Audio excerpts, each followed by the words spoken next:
বর্তমান বাংলাদেশের রাজনৈতিক প্রেক্ষাপট অনুযায়ী সবচেয়ে আলোচিত যে ব্যাপারটি তা হল জাতীয় ঐক্যমত্য কমিশন। সম্প্রতি বিএনপির জ্যেষ্ঠ নেতা সালাউদ্দিন আহমেদ এক মন্তব্য করেছেন জাতীয় ঐক্যমত্য কমিশন নিয়ে। তিনি দাবি করেন জাতীয় ঐক্যমত্য কমিশন অনৈক্য সৃষ্টি করছে। আর ঠিক তখন থেকে আলোচনায় আসে জাতীয় ঐক্যমত্য কমিশন। একমাত্র স্মার্ট সিটি বসুন্ধরা, আধুনিকতায় এক ধাপ এগিয়ে। বিশেষ করে বিএনপির মতো বড় দলের প্রতিনিধিত্ব করছিলেন সেখানে সালাউদ্দিন আহমেদ, এবং তিনি কমিশন নিয়ে এ মন্তব্য করেছেন।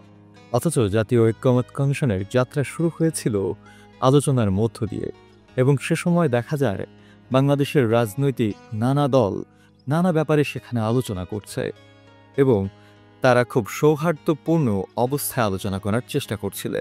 বিএনপি নেতার এই বক্তব্যের পর পর আরও বেশ কিছু আলোচনা দেখা যায় জাতীয় ঐক্যমত্য কমিশন নিয়ে। বাংলাদেশের একজন সিনিয়র কলামিস্ট, যিনি টকশোতে মাঝে মধ্যেই বক্তব্য রাখেন, এম এ আজিজ, তিনিও এর পরপরই জাতীয় ঐক্যমত্য কমিশন নিয়ে সালাউদ্দিন আহমেদকে সমর্থন জানিয়ে বক্তব্য দেন একটি টিভি টকশোতে। তিনি সেখানে বলেন, সত্যি জাতীয় ঐক্যমত্য কমিশন অনৈক্য সৃষ্টি করছে। শুধু তাই নয়, বিএনপির আরও একজন গুরুত্বপূর্ণ ব্যক্তি মির্জা ফখরুল ইসলাম আলমগীরও বলেছেন জাতীয় ঐক্যমত্য কমিশনের সিদ্ধান্ত জাতির ওপর চাপিয়ে দেওয়া হচ্ছে। ক্রমাগত আরও বেশ কিছু আলোচনা হয় জাতীয় ঐক্যমত্য কমিশনকে নিয়ে। পাশাপাশি আরও একটি রাজনৈতিক দল এবি পার্টি, যারা দাবি করেছে কমিশন ব্যর্থ হলে এর পরিণতি হবে ভয়াবহ। পাশাপাশি গণসংহতি আন্দোলনও এই ব্যাপারটি নিয়ে এক বিবৃতি দেয়।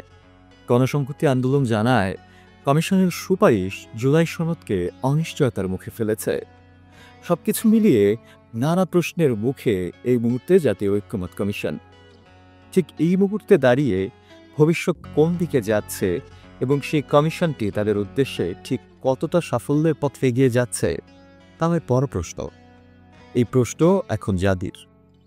পাশাপাশি এই কমিশনের সিদ্ধান্তগুলো কতটা বাস্তবায়ন হবে সেটি দেখাও সময়ের অপেক্ষা।